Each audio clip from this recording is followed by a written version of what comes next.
নমস্কার, অষ্টমীস live YouTube চ্যানেলে আপনাদের সবাইকে স্বাগতম। আজকে আমি রান্না করব এখানে চিংড়ি মাছ দিয়ে নাবড়া। এর জন্য চিংড়ি মাছগুলোকে ভালো করে ভেজে নিচ্ছি।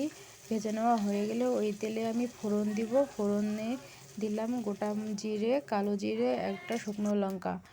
তারপরে দিয়ে দেবো পেঁয়াজ কুচি, কাঁচামরিচ কুচি আর আদা রসুন বাটা। ওগুলো খুব ভালো করে কষে নেব। কষে নেওয়ার পর আমি এখানে লবণ, হলুদ আর একটু শুকনো লঙ্কার গুঁড়ো যোগ করে দেব। তারপরে দিয়ে দিলাম কেটে রাখা সবজিগুলো। এখানে সবজির মধ্যে রয়েছে বেগুন, আলু, মূলা সবজি আর লাউ পাতা আর কাঁচকলা। তারপরে এগুলোকে ভালো করে একটু ভেজে নিয়ে পরিমাণ মতো জল দিয়ে সেদ্ধ করার জন্য ঢাকা দিয়ে দিলাম। ঢাকা দেওয়ার পর আমার সবজিটা ভালো করে সিদ্ধ হয়ে গেছে।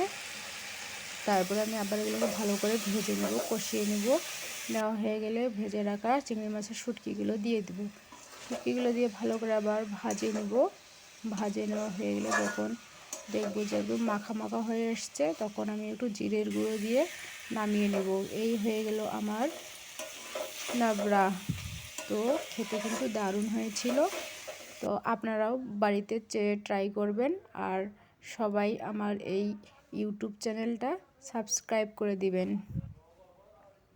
ধন্যবাদ। সবাই ভালো থাকবেন, সুস্থ থাকবেন।